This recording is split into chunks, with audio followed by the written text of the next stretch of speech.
특별히 이제 이번에는 믿음의 선배, 믿음의 위대한 여정을 살아왔던 믿음의 선배 네 사람을 살펴보면서 그의 인생 가운데 있었던 상함의 흔적, 상처받은 흔적, 삶의 굴곡을 살펴보고 그것을 하나님이 어떻게 다루시나, 그리고 어떻게 그가 변화되었나, 이런 과정을 좀 살펴보고자 합니다.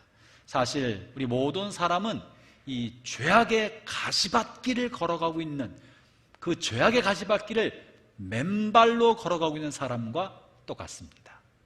이 죄악의 가시밭길, 이 세상을 살아가는 동안에 이 가시에 찔리지 않을 사람은 아무도 없습니다.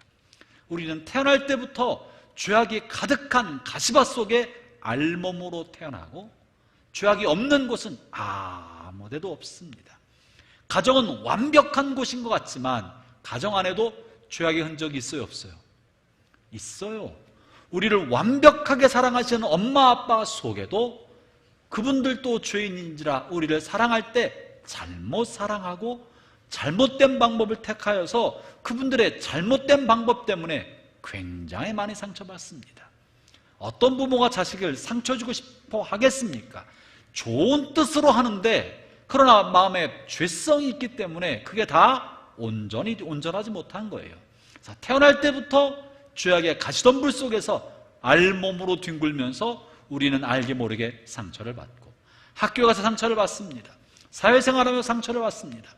교회 나오면 상처를 받을까요, 안 받을까요? 안 받는다고 말하고 싶지. 그러나 그러냐고요. 여기 있는 사람들은 죄가 없는 사람들인가요? 그렇지 않아요. 우리도 다 용서함 받은 죄인일 뿐이지 여전한 죄성을 가지고 살고 있기 때문에 우리와 함께 어울리면서도 수도 없이 많은 가시에 찔려서 상처를 받습니다. 우리는 죽을 때까지 죄악의 가시덤불 있는 사람들 사이에 살아가기 때문에 상처를 받습니다. 그래서 그 상처가 우리에게 아픔을 주고 고통을 주어서 우리의 인격과 정서와 삶을 왜곡되게 만듭니다. 성경에 나와 있는 위대한 믿음의 선배들도요, 똑같았습니다. 그들의 삶에 부딪히는 가시덤불 같은 아픔의 상처가 그들의 삶을 어떻게 왜곡시켰는지, 그리고 그래서 하나님 어떻게 다뤄주셔서 마침내 하나님의 손에 붙들려 쓰임받는 생애, 성경에 기록된 위대한 생애가 되었나, 한 네 사람을 좀 살펴보면서 우리 자신을 좀 돌아보고 싶습니다.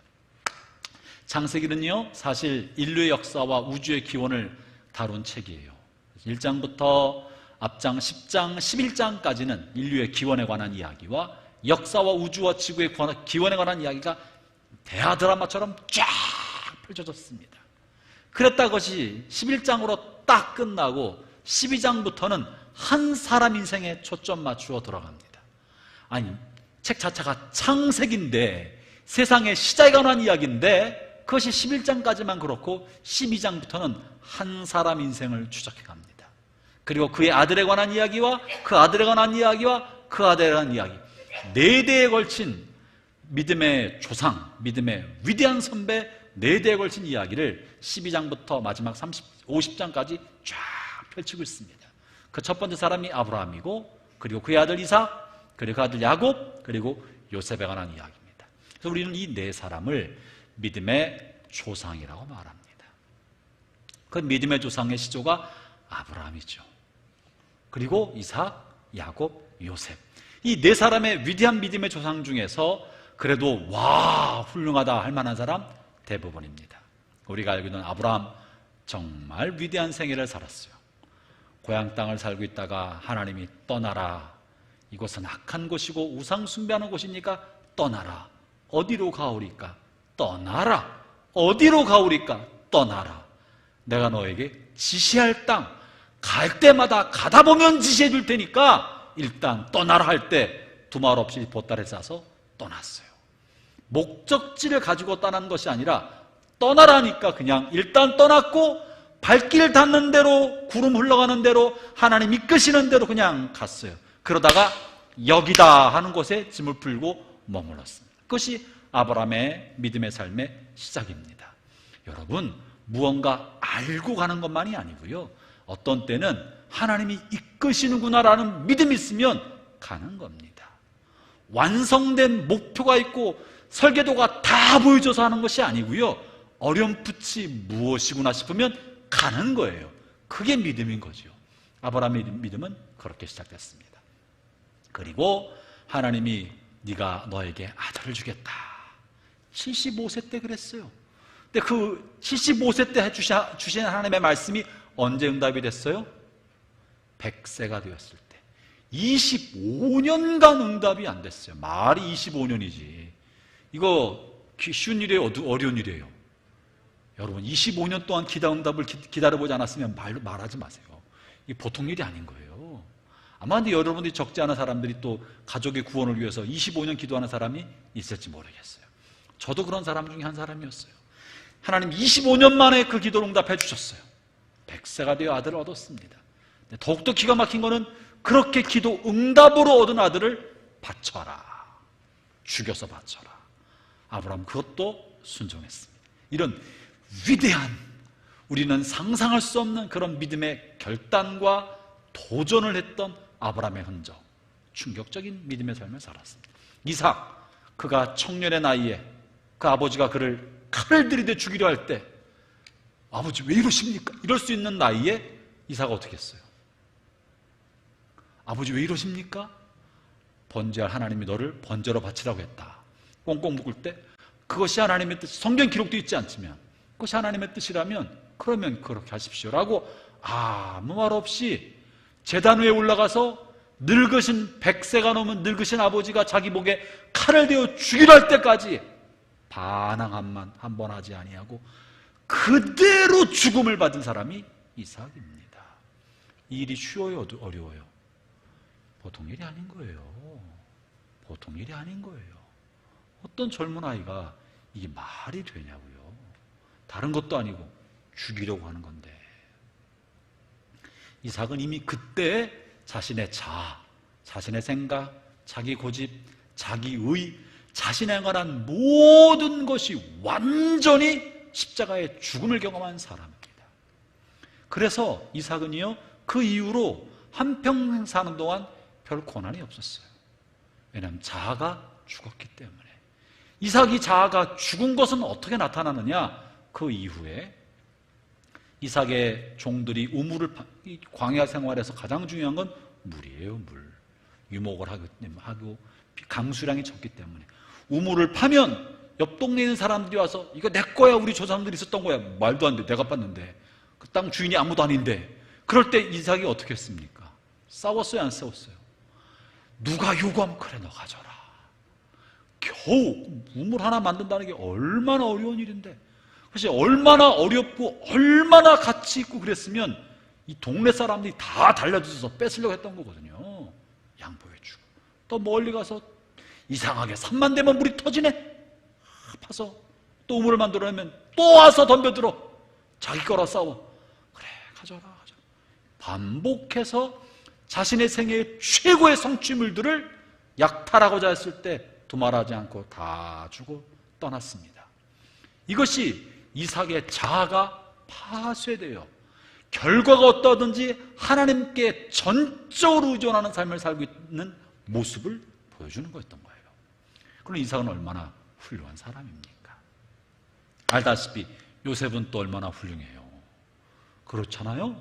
형들한테 팔려서 갔는데 다음 주에 요셉의 얘기를 하겠지만, 그런데 제일 같지 않은 사람이 누구예요? 야곱이라고요. 야곱은 뭐 하나 선한 게 없어. 선한 게 없어요. 태어날 때부터 얘는 좀 이상했어요. 태어날 때부터 뭔가 이상한 애야. 태어날 때부터 쌍둥이로 태어났는데 형 에서의 발꿈치를 붙들고 태어났어요. 뭘 말해? 경쟁심, 지지 않겠다는 생각, 둘째가 되는 것에 대해서 감당하기 어려운 남이 이인자가 되는 것을 참아내지 못하는 그런 경쟁심의 소유자였어요. 그리고 형의 장자권을 팥죽 한 그릇으로 빼앗아. 사기지. 그렇잖아요? 거대한 땅덩어리를 그저 과자 몇 개, 빵 몇 개, 음식 몇 개, 이건 사기지. 이거는 이렇게 계약했으면 원인무효예요. 이거는 그런 사기를 친 사람이고, 아버지에게는 형의 모습으로 분장해서 자기를 형인 것처럼 속였으니 그 축복도 무효야. 이건 완전히 생애가 이 사기꾼 속임으로 가득 찬 사람이었어. 삼촌 라반에게도 사기쳐서 재산을 빼앗았습니다. 아주 사기꾼이에요. 그래서 야곱의 이름이 뭐예요? 무슨 뜻이에요? 사기꾼이란 뜻이에요. 이름 자체가 사기꾼이고 속이는 자, 발꿈치를 잡았다는 뜻이에요. 이 발꿈치를 잡았다는 말은 히브리어적 의미로는 속이는 사람이라는 뜻이에요. 마치 그랑 똑같아요. 우리말로 발을 걸었다. 발 거는 사람, 이름이 발 거는 사람이야. 발 거는 사람에는 발 걸었다 말은 무슨 말이에요? 그냥 발을 걸었다는 게 아니잖아요. 그죠? 발 걸었다는 말은 방해한다, 해코지한다, 남이 잘 되는 것을 아주 배합하면서 남을 괴롭히고 방해하는, 해코지하는 사람이라는 의미가 발 거는 사람에 들어있는 거예요. 근데 이름이 이렇게 속이는 사람, 또 사기꾼 같은 야곱이라는 이름을 갖고 있었다. 이런 야곱의 생애는, 이 야곱이 그렇게 살았는데 희한한 거는요, 성경의 창세기 11장부터 50장까지 4명의 위대한 믿음의 삶을 살았던 선배들 중에 가장 많은 페이지에 기록한 사람이 누구냐고요? 아브라함도 아니고 이삭도 아니고 요셉도 아니고 야곱입니다. 야곱의 생애에 관한 이야기가 가장 많이 기록되어 있어요, 창세기에. 저는 이 말씀을 생각하면서 굉장히 위로를 받습니다. 왜 하나님은 아브라함보다 어린 시절 일찌감치 헌신했던 이삭보다 고난 속에서도 위대한 믿음을 지켜서 총리가 되었던 요셉보다 태어날 때부터 문제투성이, 이기적이고 욕심 많고 자기밖에 몰랐던 야곱의 생애를 가장 많이 기록했을까? 그것은 우리가 누구를 제일 많이 닮았다? 야곱을 제일 많이 닮았다. 우리의 삶이 야곱을 제일 많이 닮았기 때문에 야곱의 생애를 읽으면서 우리에게 주시는 말씀, 우리가 똑같은 성경을 가졌던 믿음의 조상을 통해 나 자신을 읽게 만들고, 나 자신의 생애를 읽으면서 여기에 간섭하신 하나님의 섭리를 읽도록 하고, 그것을 통해 우리를 이끄시는 하나님의 섭리를 보게 하기 위하여 하나님의 야곱 같은 생애를 가장 많이 기록해 주신 것입니다. 오늘 그 야곱을 살펴보려고 합니다. 야곱을 통해 여러분의 생애도 그 속에 오버랩 되기를 바랍니다. 여러분 야곱의 생애를 통해 여러분 자신의 모습을 찾기를 바랍니다. 그리고 우리에게 하나님이 무엇을 하길 원하시는지 그 생애를 통해 발견하기를 바랍니다. 자, 먼저 그러면 이제 야곱, 정말 이름부터도 희한하다고요. 야곱의 이름이 말씀드린 것처럼 발꿈치를 잡은 사람, 그 도대체 어떤 부모가 애 이름을 사기꾼이라고 짓고 싶을까? 혹시 여러분 오늘 최동훈 목사의 아이를 두 아들 이어서 딸을 세 번째로 성공적으로 출산했습니다. 감사한 일이죠. 딸을 얻었으니 잘한 거예요. 하여튼 딸 낳은 집은 다 잘한 거예요. 아들 낳은 거 잘못했단 말하는 거 아닙니다. 아들 계신 분들 축복합니다. 저 그냥 딸이 좋다는 얘기하는 것 뿐이지 뭐 아들을 제가 비교한 건 아닙니다. 그래서 최동훈 목사님이 두 번은 아들을 낳았지만 세 번째는 성공적으로 딸을 낳았다. 딸 가진 계신 분은 박수 한번 하시겠습니까? 네. 딸을 얻었어요. 근데 그 이름을 고민을 많이 하고 이름을 잘 줬어요. 여름. 근데 남의 집 아이니까 제가 그 이름을 설명하지는 않겠습니다만, 누가 자기 아이 이름을 이상한 못된 이름으로 짓겠어요? 아이에 관한 소망과 기대를 가지고 제일 좋은 이름, 이 아이를 향한 제일 좋은 기대와 소망 속에 가장 좋은 이름, 그래서 이름대로 되기를 바라는 마음 속에 그 이름을 지어줄 거라고요. 성경에 많은 사람도 그 아이를 향한 소망에 가득 찬 부모의 마음이 담겨 있었습니다. 유다, 하나님을 찬송함, 하나님으로부터 얻음, 하나님의 선물, 열국의 아비, 다 이렇게 아이를 향한 소망을 가지고 이름을 지었는데 이름이 사기꾼. 이게 뭐냐고요? 이름이 사기꾼이야. 이름이 속이는 사람이야. 이럴 수 있냐고요. 제 이름도 원래 제 호적은 백상욱이 아니고요, 백땡땡이 제 호적사는 이름이에요. 근데 제가 사형제 중에 맏아들이거든요. 우리 아버지가 제 이름을 짓고 나서 마음에 안 드셨던 것 같아요. 잘은 모르겠지만 아버지께서 지은 게 아닌 것 같아요. 보통 옛날에는 부모가 짓지 않고 할아버지나 어른한테 이제 이름을 받거든요. 근데 아마 할아버지가 지어주신 것 같아요. 마음에 안 들었던 것 같아요. 백땡땡이를 호적에는 올려놓고선 제 이름은 누가 적어줬게? 우리 아버지가 준 게 아니고 돈 들여서 줬어요. 제 이름이 그냥 생긴 게 아니고요, 돈 주고 산 이름이에요. 돈 들이고 장명소에 가서, 장명소에서. 근데 왜 이름을 그렇게 줬는지 나도 모르겠어요. 한자어로 쓰면 이게 무슨 의미야? 의미가 해석이 잘 안 되는 희한한 이름을 줬어요. 근데 당시엔 아마 이름을 그렇게 지면 무슨 또 뜻이 있었나 봐. 그런데 별로 해석도 되게 어려운 그런 이름을 줘놨어요. 그렇지만 그 이름 속에는 이렇게 해석이 명료하지 않고 또 멋지지 않는 것이 오히려 당시 사람들, 우리 부모님 생각하기에는 좋은 일이 있을 거다, 이렇게 생각하고 하셨던 것 같아요. 어쨌든 이름 속에는 부모의 소망이 들어있습니다. 야곱은 처음부터 이렇게 됐단 말은요, 부모가 야곱을 볼 때 기대함이 많았다, 기대가 별로 없었다? 기대함이 별로 없었다는 거예요. 에서에 관해서는 기대함이 있었는데 두 번째 아들에 대해서는 왜 그랬는지 큰 기대를 별로 하지 않았다는 게 이름을 통해서 보이는 거예요. 그랬더니 야곱입니다. 그런데 이 야곱은 태어날 때부터 이렇게 어찌 보면 부모의 사랑을 충분히 받지 못하고 뭔가 덜 기대감 속에, 뭔가가 좀 이렇게 빈약함 속에 시작됐습니다. 여러분, 우리가 부모로부터 적절하고 충분한 사랑을 받아야 사람의 정서가 정상적으로 성장을 합니다. 그런데 부모로부터 마땅히 받아야 할 사랑을 충분히 적절하게 받지 아니하면 성격과 감정이 왜곡됩니다. 이것은 이름하여 이런 가정을 엮이는 가정이라고 말합니다. 이 엮이는 가정이란 부모와 가정 구성원이 정상적인 기능을 나타내는 가정.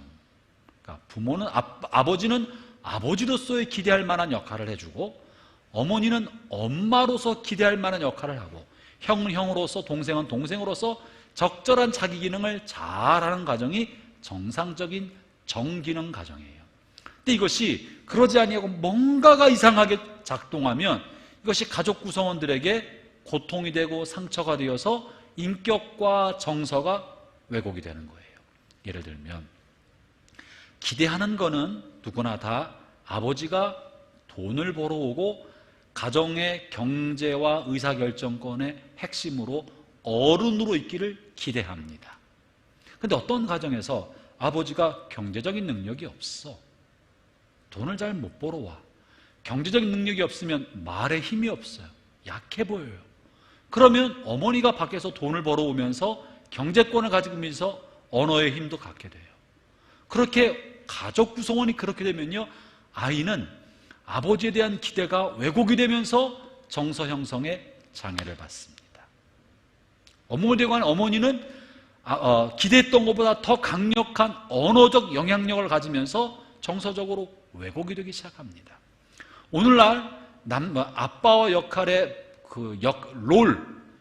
부모의 역할과 남성 여성의 역할에 관하여 지금 혼돈스럽고 있고 남녀의 구분이 없는 것처럼 흘러가고 있지만, 우리는 무의식적으로 남녀의 성구분에 관해서 의식하고 있어요. 이것이 근데 그렇게 작동하지 않을 때 아이의 마음속에는 왜곡이 생기고 역기능적 요소가 나타난다는 거예요. 또는 가정 안에 뭔가 중독적 성향이 있는 사람, 중독이 있으면 역기능이 됩니다. 술 중독이 또 그렇고요, 게임 중독도 그렇고요, 인터넷 중독도 그렇고요, 또 일 중독도 마찬가지예요. 무언가 하나에 누군가 한 사람이라도 뭐에 꽂혀서 중독이 되면 이 중독된 사람은 자기가 하는 그 일에 굉장히 집착을 해서 이게 잘 작동하지 않으면 분노를 냅니다. 다른 사람이 볼 때 왜 저러지? 할 만한 분노를, 폭발적인 분노를 하고 정말 자기가 해야 할 일을 소홀히 합니다. 이 중독이 무서운 게 본인만 문제가 아니라 본인이 해야 할 일을 잘하지 않고 감정적 반응을 폭발적으로 반응하기 때문에 다른 가족이 볼 때는 이상한 거고 당황스럽고 수많은 문제를 야기하는 거예요. 아버지와 혹은 어머니가 자기를 사랑해줘야 할 그 시간에 다른 일을 하고 있어. 그 일에 집중하면서 이거를 방치해. 이럴 때 아이의 마음속은 정서적으로 왜곡이 되고 역기능적 문제가 유발됩니다. 심지어 가정 안에 누군가가 정서적으로 약하거나 집중해서 돌봐줄 사람이 있을 때, 이럴 때도 가정은 역기능이 됩니다. 편애한다고 할 수 있죠. 그러니까 편애가 나쁜 의미로 편애가 아니라 누군가 약한 사람이 있어서 그 약한 사람을 돌보기 위해서 애정을 쏟아부을 때, 이런 것도 가능해요. 7명의 딸들 중에서 8번째 아들이 태어났어. 귀해 안 귀해? 그 아들만 귀하나? 다른 딸도 다 귀하지. 근데 이 8번째 아들을 부모가 너무 귀하게 생각해. 그래서 정말 바닥에 한 번은 누이지 않고 그냥 하고 키워. 7명의 누나들이 볼 때 역기능이 되는 거예요. 자기들에게 받아야 할, 자기들에게 이렇게 해주지 않고 막내 동생에게만 지나치게 사랑을 베풀어주는 모습을 볼 때 상대적으로 애정 결핍, 애정 박탈, 관심으로부터 소외받는 느낌을 받게 돼서 정서적으로 왜곡이 되는 겁니다. 이럴 때 다 역기능이 되는 거예요. 또는 집안에 감정적 충동을 조절하지 못하는 사람이 있을 때도 역기능이 됩니다. 예를 들어 저희 아버지가 그랬어요. 제가 청소년기 시절에 저희 아버지가 사업을 하다가 그냥 어렵게 됐어요. 쉽게 말하면 망했어요. 그래서 있던 집을 팔아가지고 새빵살이를 전전전 긍긍하면서 삶을 살아왔어요. 그러면서 이제 이 일이 뜻대로 안 되니까 아버지가 자주 약주를 드셨어요. 이 약주를 많이 드시면 뭐예요? 깽판을 부려. 집에 오면 깽판을 부르셔. 잘 하시다가 화가 나면 밥상을 엎으셔. 왜 그냥 말씀만 하면 좋은데 분노가 차 있으니까, 자신의 삶에 관해 분노가 차 있고 자신이 원하는 대로 삶이 안 되는 거예요.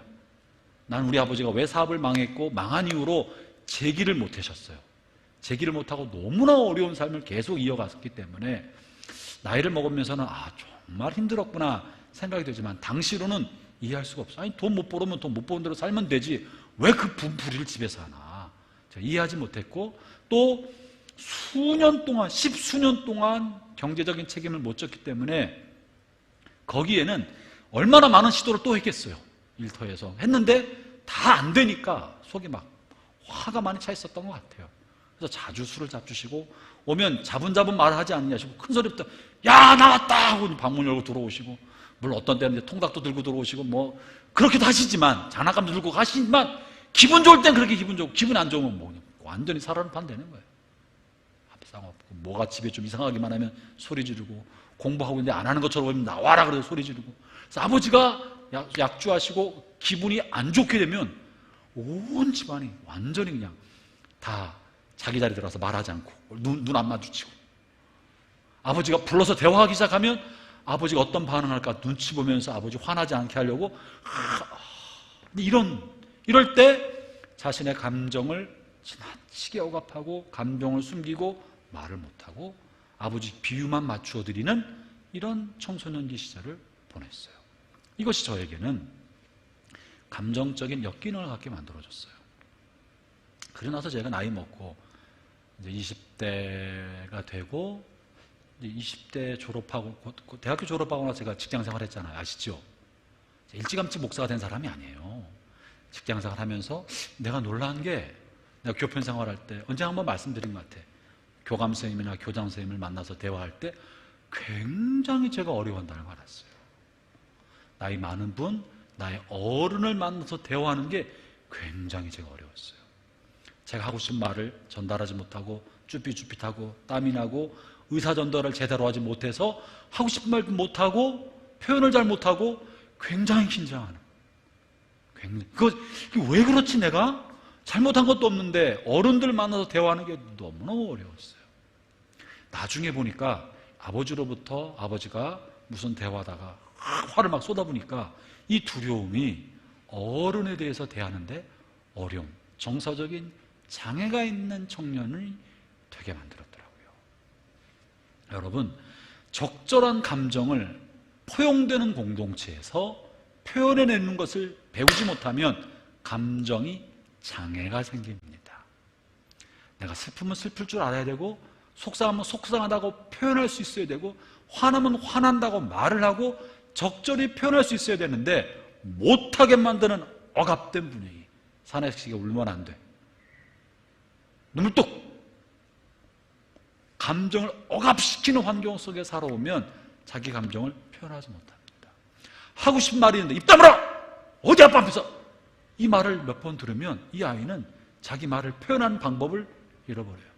속에 분노가 누적되면서 착한 아이로 성장하지만 시한폭탄을 가지고 있는 착한 아이가 되는 거예요. 제가 그렇게 성장한 것 같아요. 아버지가 굉장히 엄하고 예의범절과 도덕에 대해서 엄격하게 가르쳤기 때문에 착한 아이로 컸지만 착하게 사는 것 자체가 내게는 시한폭탄처럼 억압된 감정을 갖게 만들어줬던 거예요. 이 역기능이 된 겁니다. 그러니까 속상한 건 속상하다고 말을 할 수 있어야 되는데 표현을 못하는 거예요. 무서우니까. 이런 게 역기능입니다. 자기 감정을 적절히 표현하지 못하는 이런 위협적인 분위기 속에서 살아가는 가정공동체. 지금 야곱은요, 어린 시절부터 사랑을 받지 못하는 환경 속에 살아왔고, 특별히 아버지로부터 구박을 받고, 아버지로부터 구박받으니까 반대로 엄마가 야곱을 품어주는 관계 아래 있었어요. 이러면 역기능이 되는 거예요. 편애가 되는 거예요. 아버지는 남자다운 에서를 좋아했습니다. 당신은 유목사회고 거친 들판에 살았기 때문에 자기와 가족과 종들과 재산을 지키려면 힘이 셌어야 돼요. 그렇잖아요. 유약해서는 절대 가족을 지키지 못합니다. 힘이 세고 남자답고 싸움 잘하고 권위적이고 카리스마가 있어야 자신과 가족과 재산을 지킬 수 있는 거예요. 그러니까 나이 많은 이삭이 볼 때 에서는 딱 그런 사람이야. 원숭이 같은 털을 쫙 가지고 목소리고 믿음만 해서 듬직했던. 근데 야곱은 털도 없고 비실비실하고 뼈도 가늘고 기집애처럼 뭐야? 맨날 이런 소리만 들었을 거야. 너 어떻게 사람다운 삶 살래? 남자고 싫을래? 이런 말, 구박과 박해를 받고. 얘는 소꿉장난을 좋아했는지도 몰라요. 인형놀이를 좋아했는지도 몰라요. 그 엄마가 품에다. 어린 시절부터 아버지 사랑을 받아보는 게 야곱의 소원이었을 거예요. 그러니까 오죽했으면 사랑받기 위하여 장자권을 강탈하고 축복을 받고 싶었겠습니까? 이런 편애적 환경 속에 야곱은 경쟁적 관계 아래 자라요. 형제가 둘밖에 없었는데 경쟁심. 항상 형이 칭찬받으니까 자기가 칭찬받고 잘 되는 것에 대해서 목숨 걸고 집착하는 아이가 됐어요. 이것이요, 상상을 초월하는 방법을 동원해서라도 칭찬받고 인정받고 잘되고 성공하고 돈 벌고 싶은 사람이 된 거예요. 그래서 형도 속이고 아버지도 속이고 나중엔 삼촌도 속이고. 이 모든 뿌리는 역기능, 편애하는 가정에서부터 시작됐습니다. 놀라운 사실은요, 이것이 편애하는 것으로 끝나지 않고 야곱이 결혼했을 때 야곱의 아내가 몇 명이었어요? 2명? 3명? 좀만 더 써봐요. 몇 명? 4명이에요. 4명. 야곱의 아내가 4명이에요. 원래는 한 여자 라헬이 너무 예뻤던 것 같아요. 라헬을 보면서 라헬한테 반했어요. 삼촌 라반의 집에 찾아가서 난 내가 조카입니다. 그러니까 삼촌이 조카를 받아들여서 일을 시켰는데 이 삼촌도 되게 욕심이 많았어. 조카를 그냥 키워주면 좋은데 너 어떻게 공짜로 일할래? 너 공짜로 밥 먹을래? 일하고 밥값을 해라. 그래서 7년 동안 일하면서 밥값을 뭐로 할까요? 결혼지참금으로 네가 일하면 일한 삭을 결혼지참금으로 이기고 딸을 주겠다고. 라헬을 위해서 라헬을 아내로 삼고자 결혼지참금을 만들려고 7년 동안 일을 했습니다. 7년 연봉을 결혼지참금으로 내고 라헬이라는 한 여인을 아내로 얻고 싶었던 거예요. 7년을 7일처럼 수일처럼 일했다. 성경이 이제 그렇게 기록하고 있어요. 근데 이 삼촌 라반이 정말 욕심 많은 사람이죠.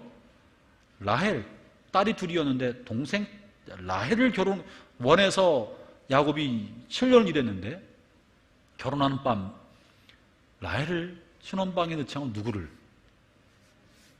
언니를, 레아를 신혼방에 넣었어요. 이거 얼마나 사악한 일입니까? 언니 레아는 그렇게 예쁘지 않았나 봐. 예쁘지 않았나 봐. 안쓰러운 일이죠. 예쁘지 않으니까 아마 아버지가 생각할 때 얘는 시집가기가 어렵겠다. 얘 길이 없다 이거. 다른 길이 없다, 할 수 없다. 그래서 아버지가 계략을 짜낸 거야. 사실은 돈 때문에 그랬다기보다도 그러니까 레아도 자기도 희망이 없었지도 몰라요. 자기를 안 좋아하는 줄 알면서도 아버지의 계략에 따라서 내가 시집갈 수 있는 길은 이 길밖에 없겠다 싶어서 그냥 자기를 안 좋아하지만 그날 밤 들어가서 이제 첫날 밤을 보내고 그런 이제 아내가 돼버렸네요. 일어나 보니까 자기 원했던 여인이 아니어서 다시 이제 라헬을 위하여 또 7년을 그렇게 이제 시간을 지냈습니다. 문제는 그 다음에 생겼어요. 이 두 여인이 아내로 들어왔는데 레아는 아이를 잘 낳은 반면에 라헬은 아이를 갖지 못했습니다. 성경에서 창세기 30장인가 보면은요, 레아가 애들을 계속 많이 낳으니까 라헬이 이렇게 말해요. 나로 아들을 낳게 하라. 그러지 않으면 내가 죽겠다. 이렇게 말을 해요. 이게 무슨 말이냐고. 이게 죽을 일이야? 지금 야곱은 누구를 사랑하고 있어요? 라헬을 사랑하는 거예요. 라헬을 사랑하고 정말 레아랑은 어쩔 수 없이 의무감만 가지고 만나고 있고, 라헬을 사랑해서 날마다 라헬을 보면 너무너무 좋아서 손잡고 있고 뭐 이러고 있을 텐데 자식을 낳게 하라. 안 준다. 죽겠다. 자살 소동을 하고 있는 거예요. 이 라헬도 사실은 문제가 있는 거지, 그죠? 자기가 원하는 것을 얻기 위해서 상대방을 조종하려고 협박하고 위협하는 거예요. 자기를 극단적으로 희생하면서까지도, 가해를 하면서까지도 상대방을 조종하려 하는 건, 이건 이 사람도 뭔가 문제가 있는 거예요. 이렇게 이제 자살 소동을 하면서 이제 야곱한테 말하니까 야곱이 이거 어떻게 하면 좋겠어요? 아니, 내가 어떡하냐? 내가 아들을 못 낳게 한 거냐? 내가 당신을 사랑하는데 아들 못 낳는다고 소동 부리고 자살 소동하면 어떡하냐고? 그날 밤 대판 싸웠대. 성경에 써있는 이야기예요. 이 말은 한 번만 싸웠을까? 계속 그랬을까? 계속 그랬을 거예요. 저는 본문을 읽으면서요, 우리 부모님이 생각났어요. 우리 부모님이 경제가 어려우니까 언급한 것처럼 저희 아버지가 이제 생활이 재정적으로 어려우니까 약주 드시고 들어오면 이런 일 저런 일 시비를 걸어요. 시비를 걸면 이제 어머니가 밖에 봉제 공장 다니면서 일을 하셨거든요. 그러니까 어머니도 지치고 나도 뭐 놀다 왔냐? 내가 빨래 안 하는 건 난 놀아서 빨래 안 했냐? 반찬이 모자라는 건 난 놀아서 반찬이 모자라냐? 뭐 이렇게 이제 시비가 붙은 거예요. 이게 하루 이틀이어야지. 그러니까 아버지가 경제가 회복이 안 되는 게 하루 이틀 1, 2년이 아니니까 너무 빈번히 부부싸움이 잦고, 부부싸움 하는 모습을 보면서 자식들은요 공포에 빠집니다. 부모가 큰 소리를 내면요 공포예요. 두려운 거예요. 여러분, 그래서 무슨 일에서 자식들 앞에 부부가 싸우면 안 됩니다. 여러분은 마땅히 주장할 말을 주장한다고 말하고, 타당성 있는 말을 말하고, 또 애들 앞에서 남편이 이렇게 기가 죽으니까 기살려고 말할 수도 있고, 또 애들 앞에서 아내가 기가 죽으니까 나도 잘못 없다는 걸 애들한테 보이기 위해서 내가 뭐 그랬냐 막 소리를 지를 수 있지만, 애들은요 잘잘못을 따지지 않고 기억나는 것은 싸웠다, 이거밖에 생각이 안 나요. 저도 부모님이 싸웠다, 너무 자주 싸웠다, 이거밖에 기억이 안 나. 뭘 가지고 싸웠는지 기억도 잘 안 나. 너무 자주 싸웠다. 나 이놈의 집 구석 도망치고 싶다, 이런 생각이 드는 거야. 근데 제가 착한 사람이었어요, 나쁜 사람이었어요? 착한 사람이었어요. 근데 도망은 한 번도 가출은 한 번도 못하고 마음속으로는 이놈의 집 구석 도망치고 싶다. 부모가 사랑 안 하는 정도가 아니라 공포스럽기 때문에 그랬던 거예요. 야곱이 라헬이랑 자식 문제로 밤낮 싸웠습니다. 문제는 뭐냐면요, 야곱의 마음이 라헬과 레아가 자식 문제로 자식을 얻는 것 때문에 경쟁적으로 아이를 낳게 해요. 그러니까 라헬이 아이를 못 낳으니까 이 여자도 정상이 아니야. 아이를 못 낳으면 하나님 앞에 기도하면 될 텐데, 라헬이 취하는 방법은 세 번째 아내를 데려오라고 그래. 이것도 정말 제정신이 아니지. 이 두 사람도 지금 많아서 지금 어쩔지도 모르는데 자기의 시종을 또 아내로 얻어라. 내 이 시종을 통해서라도 나의 자식을 얻고 싶다.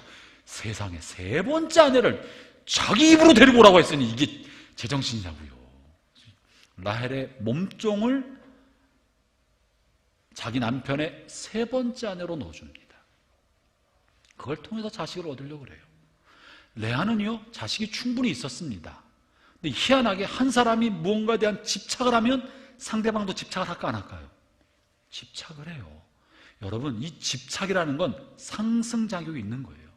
레아는 안 그래도 되는데 동생이 저렇게 집착을 보이고 막 자기 몸종을 아내 남편으로 또 넣어주니까 레아도 자기 몸종을 또 남편의 네 번째 부인으로 넣어줘요. 이런 집안이 어딨냐고요. 정말 희한한 집안이에요. 이 모든 건 경쟁 때문에 생긴 거고요. 더 심각한 문제는 이렇게 됨에도 불구하고 야곱이 이런 경쟁적 관계를 통제, 조절할 수 있었다, 없었다? 없었다는 거예요. 이게 굉장히 중요합니다. 누가 봐도 말이 안 되는 건데 야곱이 조절을 못했던 거예요. 왜 못했냐? 왜 못했을까요? 야곱 자신도 편애와 경쟁 속에 살아왔기 때문에 다른 사람에게 일어나는 경쟁심을 통제 못해주는 거예요. 자기도 그랬기 때문에 그렇습니다. 여러분, 이래서 엮이는 가정에서 자라는 아이는 엮이는 가정을 재생산합니다. 본인이 그렇기 때문에 그래요. 이 극복하기가 쉽지 않습니다. 예를 들어 부모가 바람핀 집안에서 있었던 아이는요, 이 성적인 문제에 있어서 도덕성이 떨어져요. 그리고 다시 그럴 가능성이 적지 않습니다. 부모가 알코올 중독이었던 아이는요, 자기는 안 그러려고 몸부림치고 사춘기를 절대 내가 술은 입에도 대지 않고 냄새도 안 맡겠다고 말했다가 결심하지만 어느 순간 이런저런 유혹으로 술을 마시기 시작하면 쉽게 중독에 빠집니다. 아버지랑 똑같은 모습을 재생산합니다. 엮이는 가정에 자란 아이들은요, 자기도 모르는 사이가 엮이는 적 가정을 반복하는 거예요. 그리고 그 문제를 풀어낼 능력이 없어요. 어떻게 하면 좋을지 몰라요. 잘 안 되는 거예요. 그렇기 때문에 엮이는 가정에 자란 사람은 이것을 반드시 끊어야 합니다. 이걸 끊어내지 아니하면 재생산돼요. 반복, 그 다음 세대, 그 다음 세대. 야곱은 본인이 경쟁적 집안에서 또 편애하고 살아왔기 때문에 4명의 여인 중에서 라헬을 집중적으로 사랑하고 편애합니다. 라헬만 편애한 것이 아니라 라헬이 낳은 아이 또 누구를 편애해요? 라헬의 아이가 누구였죠? 베냐민이랑 요셉이었어요. 12명의 아들 중에서 누구한테만 색동적으로 만들어줬어요? 요셉에게만. 본인이 편애를 받으면서 이러면 안 되는 거잖아 라고 이를 가고 지를 지나왔을 텐데도 자기도 똑같이 자기가 살아난 라헬이 낳은 큰아들 요셉을 지나치게 편애해요. 재생산되는 겁니다. 우리 안에 이런 흔적이 있다면 끊어내야 된다. 그러면 그렇지 않으면 아픔이 재생산되고 이 해결되지 않은 역기능이 만든 내면의 유아적인 성향, 이 유아적 성향을 가진 것을 성인아이라고 말해요.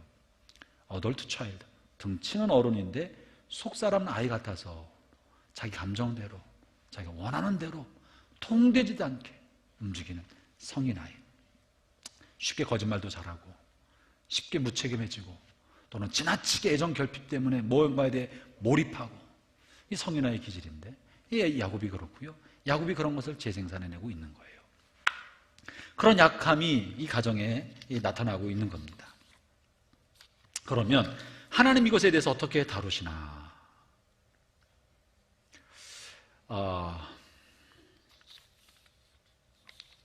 야곱이 이제는요, 형을 이제 라반의 집에서 살면서 결국은 라반으로부터도 사랑받지 못하고 라반으로부터도 자기가 착취를 당해왔기 때문에 어떻게 해서든지 부자가 되고 싶은 마음에서 라반의 재산을 아주 기가 막힌 방법으로 자기 재산을 만듭니다. 그러는 결국은 그곳은 자기가 있을 집이 아니라는 걸 생각이 들어요.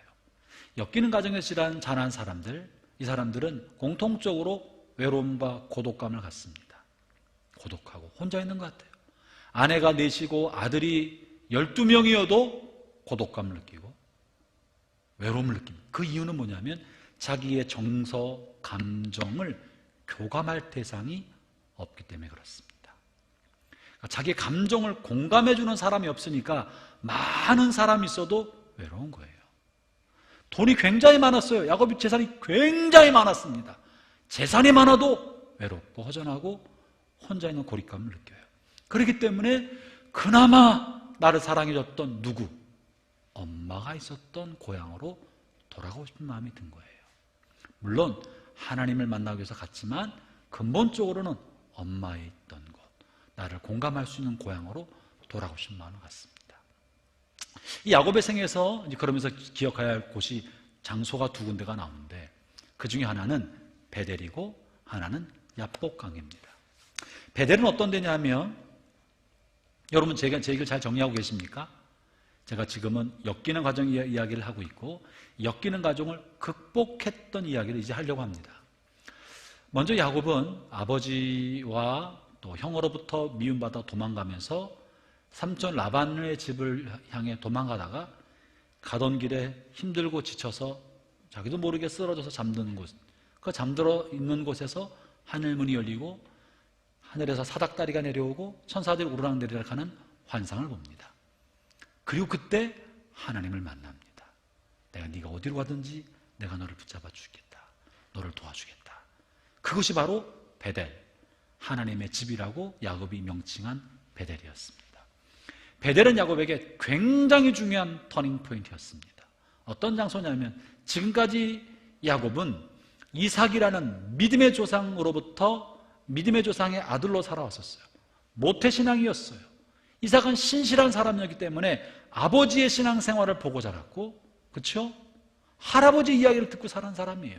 그래서 이삭이 기도할 때도 나의 조상 아브라함의 하나님, 이삭의 하나님이라고 표현을 합니다. 그만큼 야곱은 아버지와 할아버지로부터 받은 신앙을 보고 살아왔어요. 그러나 단 한 번도 야곱이 하나님을 향해 기도를 하거나 하나님의 이름을 부르거나 제단을 쌓거나 하나님과 교류했다는 기록은 한 번도 안 나옵니다. 없어요. 모태신앙으로 아버지 영향 아래에 있었지 자기 하나님을 만난 적이 없던 사람이에요. 그랬다가 자기 하나님을 처음 만난 장소가 베델입니다. 베델에서 내가 너와 함께 있겠다. 내가 너를 다시 돌아오게 해주겠다. 그때 비로소 하나님이시군요. 참으로 하나님이 나와 함께 하신다면, 참으로 하나님 나의 삶에 동행해 주신다면 앞으로 나의 삶, 나의 소득의 11조를 주님께 하나님께 드리겠습니다. 11조를 드리겠습니다 말은 나는 하나님의 종입니다. 하나님께 소장농이 세금을 바치는 것처럼 내 것은 다 하나님의 것이고 나는 하나님 앞에 세금을 바치는 종입니다 라는 표시인 거예요. 하나님을 처음 만납니다. 사랑하는 형제자매 여러분, 우리 인생이 변화되는 것은요, 남의 신앙을 쫓아가서는 절대 변화되지 않습니다. 위대한 신앙의 아버지를 가졌다 할지라도 그것이 자기가 만난 하나님이 아니라면 우리 인생을 바꾸지 못합니다. 먼저 중요한 건 나의 하나님을 만나야 됩니다. 베델에서 나에게 말씀하신 하나님, 나의 하나님, 나에게 뭔가 보여준 하나님, 내가 교제하는 하나님, 내가 체험하는 하나님을 만나야 그것으로부터 변화가 시작됩니다. 베델은 그런 곳이에요. 두 번째는요, 이제 하나님을 만나서 라반이랑 살다가 이제 고향으로 돌아올 때 어머니에 계셨던 곳, 또 내가 하나님을 만났던 베델, 그것으로 돌아가리라 하고 돌아와요. 베델로 가는 길에, 베델로 가기 위해서는 반드시 거쳐야 할 게 하나 있는데, 고향으로 가려면 거쳐야 될 게 누구예요?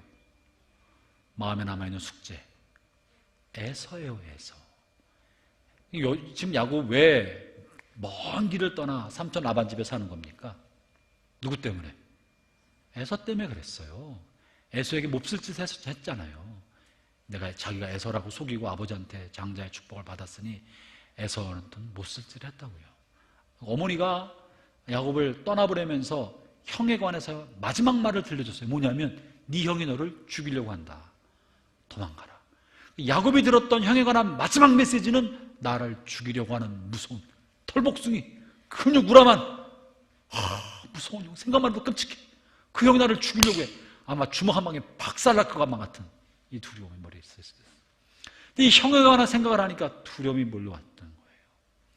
어머니를 만날 생각이거나 고향으로 돌아갈 생각, 하나님께로 돌아간다고 생각하면 비대가 되었지만 그러나 형이라는 관문을 반드시 통과해야 되기 때문에 두려움이 컸습니다. 그것이 딱 벌어진 장소가 야복강이에요. 야복강 앞에 섰을 때 형에게 사람을 보내서 내가 형 만나러 갑니다. 본인하고 사람을 보내었는데 형이 군사 400명을 데리고 자기를 찾아온다고 말이 들렸어요. 이 400명은 환영인파일까? 아니면 너 이제 죽었다, 너 아무데도 못 가, 이걸까? 이 400명이 작은 숫자가 아니에요. 여러분, 아브라함이 조카 롯이 그 소돔에 살고 있을 때 5개국 연합왕이 소돔과 고모라를 치고 들어와서 사람들 싹 잡아서 노예로 끌고 왔을 때가 있었어요. 그때 아브라함이 자기가 기르고 있던 군사 몇 명을 데리고 가서 5개국 연합왕들을 쳐부수고 롯을 찾아온 줄 아십니까? 그때 아브라함이 몇 명 군사를 데려간 줄 아세요? 31,800명? 318명을 데려갔어요. 400명도 안 되는 군사를 데리고 5개국 연합왕과 맞서서 쳐부시고 롯을 데려왔어요. 그러니 400명 군대는 5개국 연합왕과 맞서 싸울 만한 엄청난 군대이고 굉장한 숫자인 거예요. 그러니까 400명을 데리고 야곱을 맞아온단 말은 너 이제 죽었어. 지구촌 끝까지 널 쫓아갈 거야. 네가 누구랑 데리고 와도 아마 야곱이 돈 주고 용병을 끌고 왔을지 모르겠는데 너 어림없어, 너 죽었어. 이런 마음이 400명 데리고 온 걸로 나타나는 거예요. 그 야곱이 생각할 때 진짜 죽었다. 나 진짜 죽었다. 나 이거 도망갈 데도 없어. 내가 누구를 용병을 써도 이건 난 죽은 거야. 난 완전히 죽은 거라는 생각이 들었던 것이 형이 군사 400명을 데리고 자기를 맞아온다 말을 들었을 때 나 죽었구나 생각이 드는 거고, 형의 분노가 또 풀리지 않았다고 생각이 들었던 거예요. 그날 밤 야곱이 자기 재산을 나누어서 형에게 선물도 보내고 가족을 다 떠나보내고 야복강에 혼자 남아있던 것이 지금 읽는 본문입니다. 야곱은 지금 무슨 생각이 들었을까요? 어떤 생각이 들었을까요? 자칫하면 나는 죽는다. 나만 죽을 뿐 아니라 우리 처자식도 분노한 형. 그날 밤 혼자 야복강에서 생각할 때 어떤 상상이 됐겠어요? 어린 시절에 봤던 털복숭이 형, 근육우라감한 형, 그냥 나귀 턱뼈로 그냥 사다도 막 물리쳤던 형, 무시무시한 그 형이 칼을 들고 이따만한 칼을 들고 휘둘러서 자기와 모든 가족을 한 칼에 다 죽이고 허허허 이놈의 자식, 이런 모습이 막 비튀기는 모습이 상상이 안 되겠습니까? 끔찍한 두려움과 공포로 잠을 이루지 못했던 것이 야복강변입니다. 야복강에서 야곱은 정말 두려움과 공포에 빠져 있었고 뭔가라도 지푸라기로 잡고 살려달라고 도움을 구하고 싶었던 순간이 야복강입니다. 그런데 그때 한 남자가 나타나서 나그네예요. 야곱한테 시비를 거네? 지금 뭐라고 써있죠? 성경에 야복강에서 누가 자서 뭐 했다 그래요? 씨름을 했다 그래요. 이 씨름은 삿밤에 우리 한번 심심한데 한번 씨름이나 한번 해볼까? 삼판양승이다 이런 거 아니에요. 이런 게 아니라 싸움이에요. 싸움. 무슨 뭐 유대인들이 히브리 사람들 우리 같이 씨름, 이런 씨름이 없어요. 싸움을 한 거예요. 주먹질, 아마 이 UF 뭐죠? 요즘에 UFC 맞나요? 그냥 한 사람 이길 때까지 하는 싸움을 한 거예요. 뭐 치고받고 싸움을 하고 별 싸움을 한 거예요. 그래서 뭐 환도뼈가 부러졌다고 하는 건 반칙을 한 게 아닙니다. 싸움을 하면서 친 거예요. 그래서 이런 싸움이 일어났던 거예요. 왜 싸우는지 몰라요. 남자들끼리 힘자랑하고 싸우는지 뭔지 몰라요. 그런데 야곱의 이 싸움에 참여, 왜 그랬지? 생각해 보니까 지금 자신의 감정을 추스르지 못하고 뭐 고통스러운데 뭐라도 해소해 보려고 아마 붙었던 것 같아요. 야곱은 근데 힘이 센 사람이에요? 유약한 사람이에요? 유약한 사람인데 희한하게 야곱이 이겨버렸네? 난 왜 야곱이 이겼을까 생각해 봤어요. 야곱은 힘센 사람이 아닌데 어떻게 천사랑 씨름해서 이겼을까? 야, 이건 하나님이 유약한 야곱에게 용기를 주려고 쳐주셨구나. 너 이겨봐라. 너 이길 수 있는 사람이라는 걸 알려주려고 쳐줬는지 모르겠어요. 어쨌든 밤새도록 씨름했어요. 이 씨름이 보여준 중요한 건 야곱은 몸부림치고 있었던 거예요. 무엇을 위해서?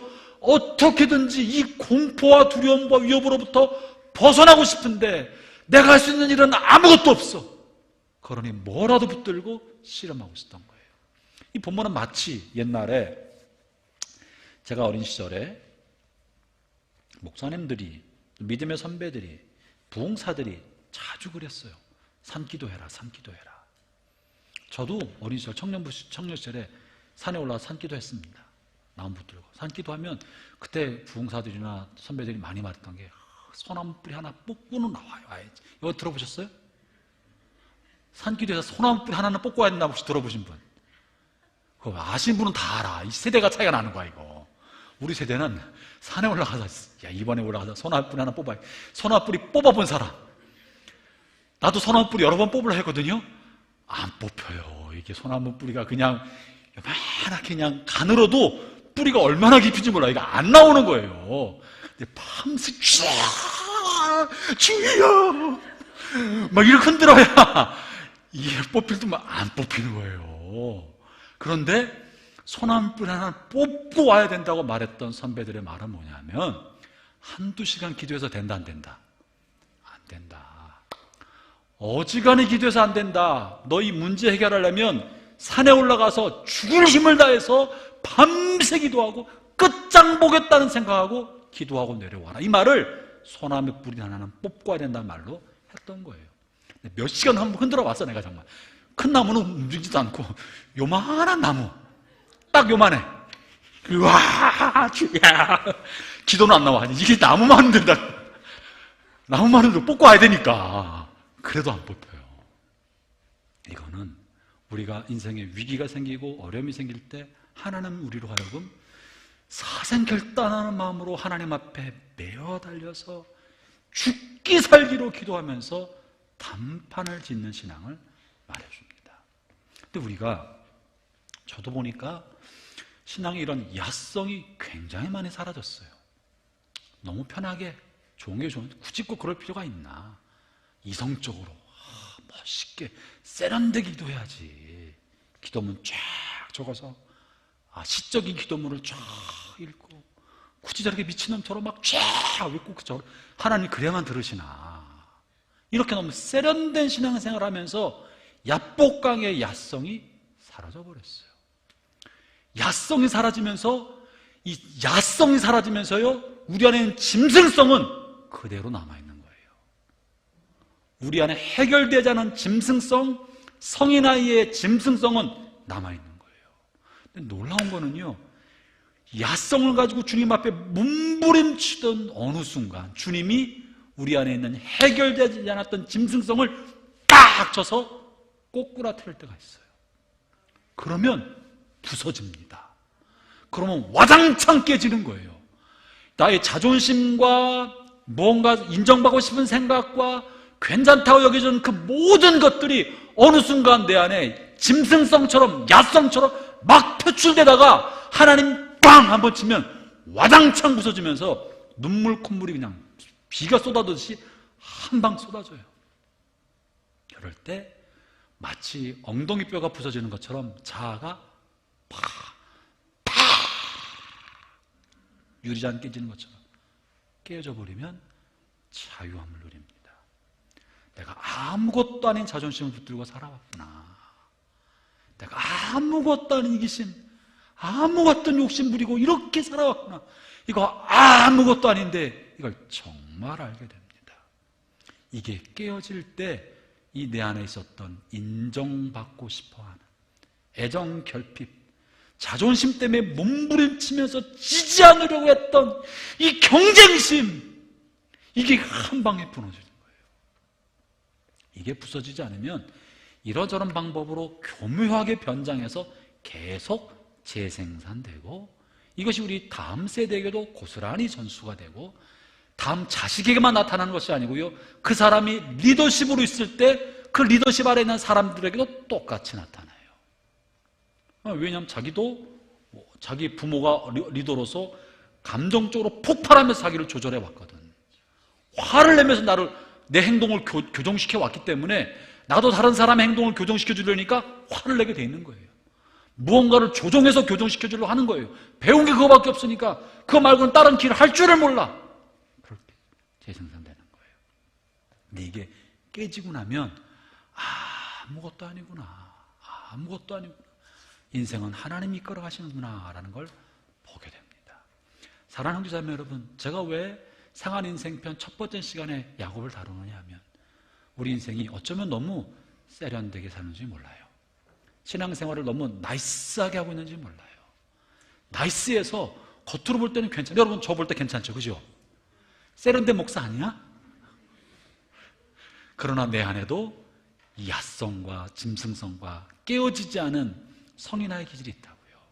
이것이 한 번은 하나님 앞에 부서져 봐야 속사람이 다듬어져요. 온유와 겸손은 의식적으로 만들어낼 수 없어요. 온유한 마음은 내가 그렇게 하려고 애를 쓴다고 만들어지는 게 아니고요. 겸손한 척 한다고 만들어지는 게 아니에요. 그건 일시적인 거예요. 그러나 십자가 앞에 자신의 이런 교만한 마음, 자존심, 저도 굉장히 교만하거든요. 교만함과 자존심과 지지 않는 생각들이 한 번 와장창 부서지면서 내 속에 있는 이기심의 괴물이, 이 짐승이 한 번 터져 나오면, 그러면 내가 아무것도 아닌 줄 알게 되고, 아무것도 아니니까 겸손이 아니라 내 자리를 찾아 들어가는 거예요. 내 힘으로 안 된다는 걸 아니까 애쓸 필요가 없이 그래, 하나님 하시는 거지. 손을 놓게 되는 거예요. 그게 그리스도로 말미암아 형성된 그리스도의 인격입니다.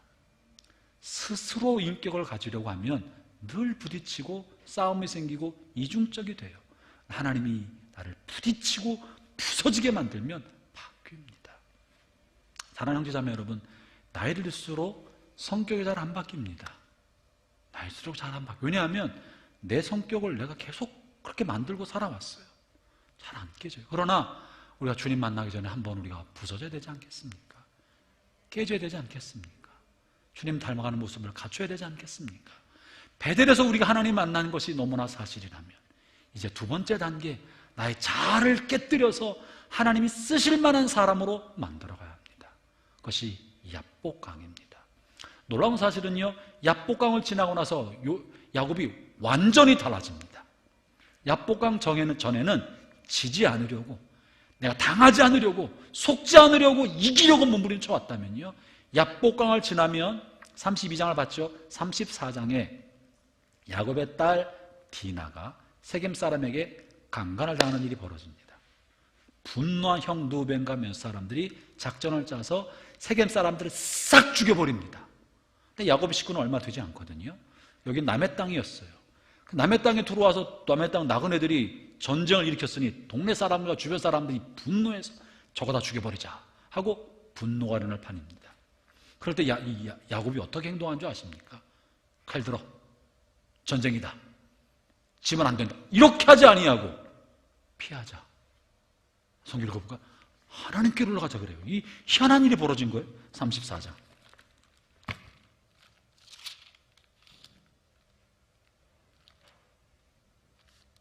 35장이군요. 34장에 그런 사건이 벌어져요. 34장 성경 한번 펼쳐보시기 바랍니다. 야곱이 이제 32장에서 환도뼈가 깨지고 자아가 부서진다고요. 그 다음에 야곱이 이제는 자신 당한 일에 대해서 어떤 태도를 보이나 한번 보자고요. 34장에서 이제 디나가 이런 강간을 당하는 끔찍한 일이 벌어지고, 그리고 나서 그 루벤과 아들들이 아버지한테 우리 여동생이 이런 일 당했는데 우리가 참아도 됩니까? 하고 이제 항의를 하면서 이런 일이 벌어져요. 그것이 이제 34장 마지막 절이고 35장.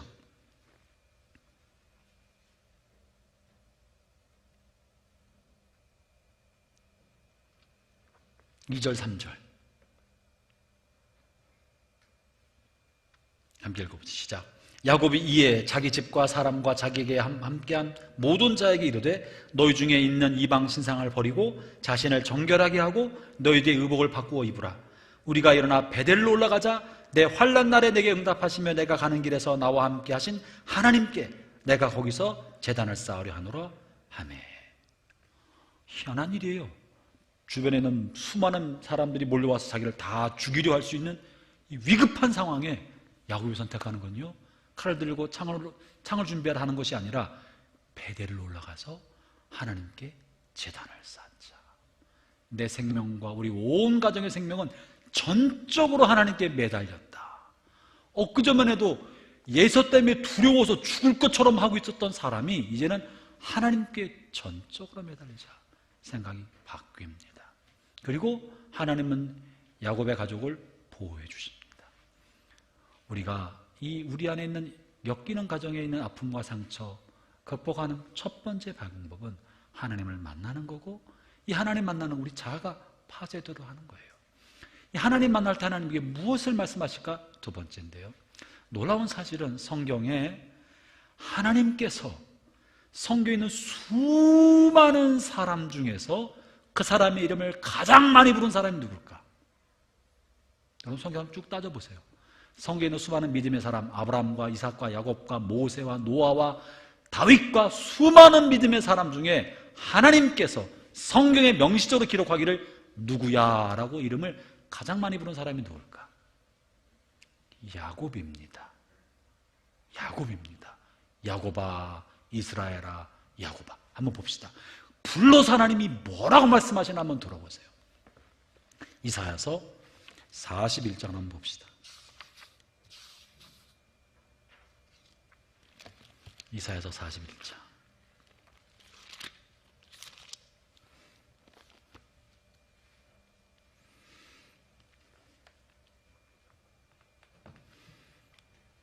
여러분 성경 꼭 펴보시기 바랍니다. 우리는 여기에 감추인 하나님의 마음을 여러분이 읽을 수 있으면 좋겠습니다. 왜 하나님이 성경 곳곳에 야곱의 이름을 부르고 있을까? 이사야서 41장 8절 제가 읽을 테니까 보세요. 몇 군데 한번 보려고 합니다. 보시죠. 찾으셨나요? 제가 읽겠습니다. 이사야 41장 8절.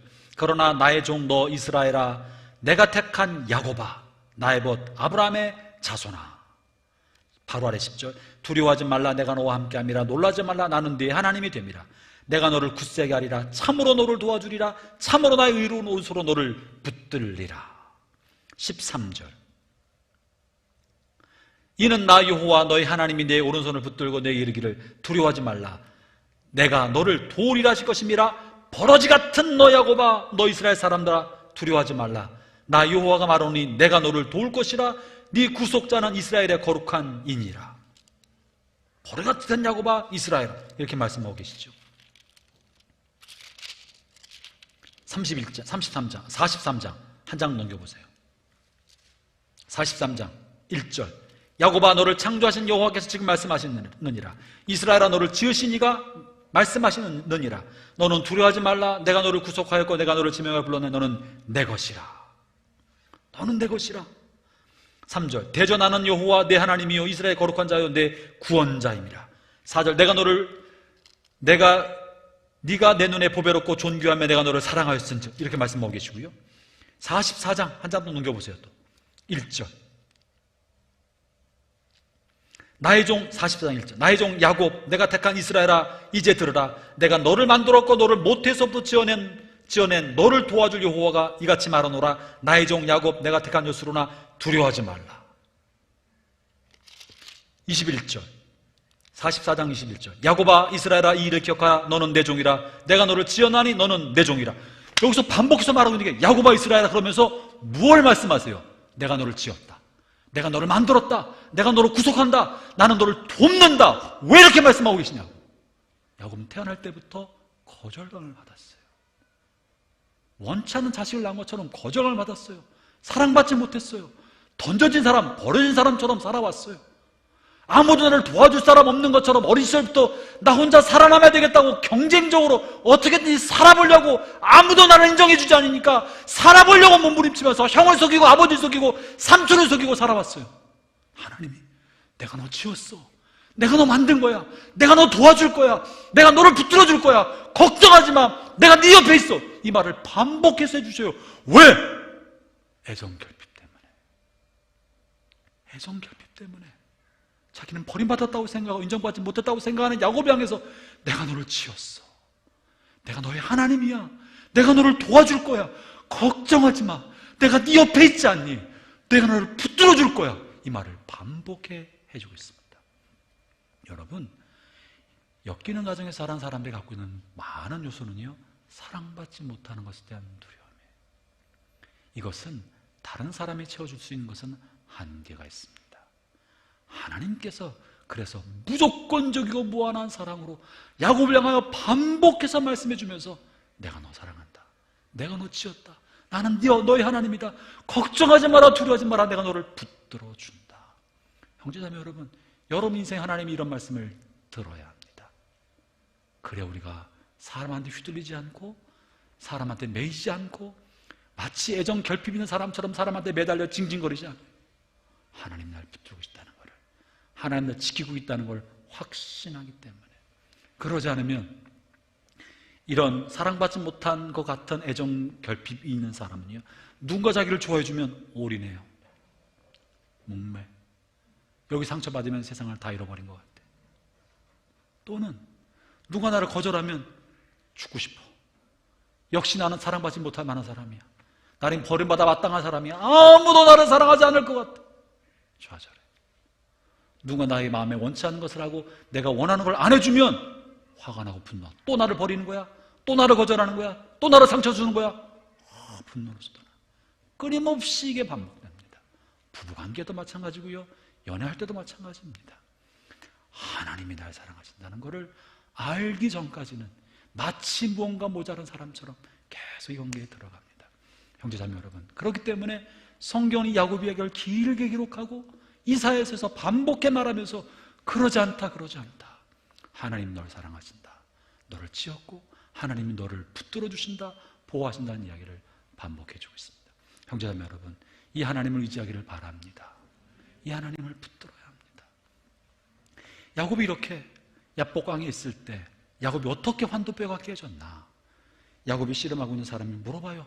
이제 씨름이 다 끝나고 떠나려고 하니까 환도뼈를 부러뜨린 다음에 야곱은 이젠 죽기 살기로 다 끝났단 말이야. 근데 아무것도 변화된 게 없어. 이 사람은 떠나가려고 그래. 곧 있으면 이제 형이 와.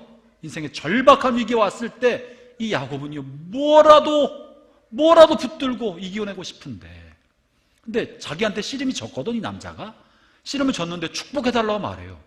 아니, 씨름을 내가 져서 힘센 사람한테 축복받지, 나보다 씨름을 못한 사람한테 무슨 축복을 받겠어. 말이 안 되잖아, 그죠? 나보다 공부 못한 애한테 공부 좀 가르쳐줘라. 누가 이러냐고. 나보다 못하는 애인데 나한테 씨름 졌는 애한테 축복해달라니 말이 안 되잖아요. 그런데 야곱의 마음은요, 누구라도 상관없는 거예요. 조금 있으면 형이 나를 죽이러 올 텐데 누구라도 나를 도와서 나로 하여금 하나님의 은혜를 받게 해서 이 시련을 이기게 할 수 있도록 나를 위해 좀 기도해줘. 내가 의지할 수 있는 사람은 아무도 없고 밤새 나랑 싸웠던 당신밖에 없지만, 나보다 힘이 없는 당신밖에 없지만 나를 위해 기도해줘요. 나 죽을 것만 같아요. 나를 위해 기도해주세요. 이게 나를 축복해달라는 말인 거예요. 왜냐하면 자신의 삶이 절박하기 때문에 그렇습니다. 그럴 때 그 사람이 물어, 네 이름이 뭐냐? 근데 놀랍게 야곱이요, 자기 이름을 소개합니다. 뭐라고 소개해요? 나는 속이는 자입니다. 나는 사기꾼입니다. 내 이름은 야곱입니다. 난 이렇게 경쟁적이고 속이며 거짓말을 치며 살아온 사람입니다. 내 인생이 그렇습니다. 그러니 날 좀 축복해 주십시오.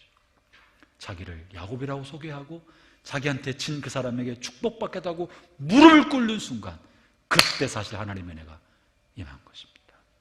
형제자매 여러분, 우리는 다 야곱 같은 사람이에요.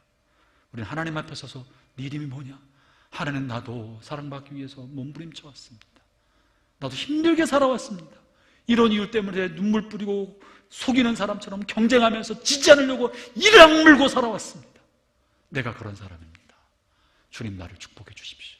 나를 변화시켜 주십시오. 새 사람 되게 해 주십시오. 네 이름이 무엇이냐? 나는 속이는 사람입니다. 지금까지 싸우면서 전쟁터 같은 그런 삶을 살아왔습니다. 이제는 더 이상 그러고 싶지 않습니다. 나를 변화시켜 주십시오. 네 이름이 무엇이냐? 나는 사기꾼입니다.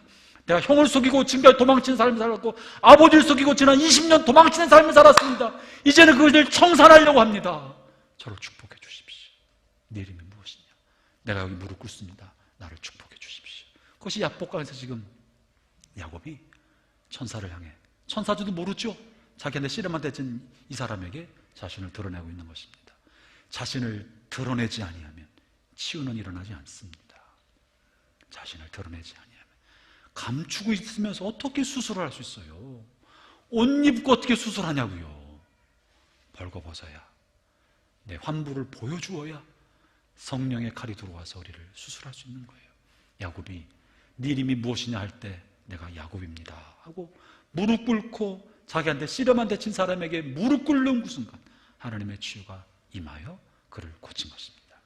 그럴 때 아침 해가 또 올라갔다 그러고 그날이 분이엘이라 그러고 그 다음부터 야곱이 바뀌었어요.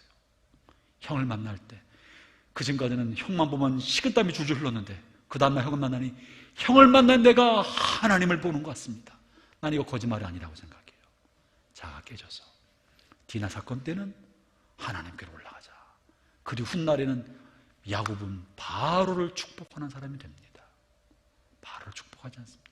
경쟁하던 사람이 축복하는 사람, 분노에 이글거리는 사람 속에서도 하나님의 얼굴을 볼 수 있는 사람, 삶의 절박한 위기 속에서도 자기 살궁리를 찾지 아니하고 하나님을 찾는 사람으로 되었습니다. 오늘 야곱 인생을 바꾼 것처럼 우리도 하나님 앞에 나갑시다. 기도합시다. 이 시간 기도할 때 하나님 앞에 나가면서 우리 마음을 아뢰면서 기도합시다.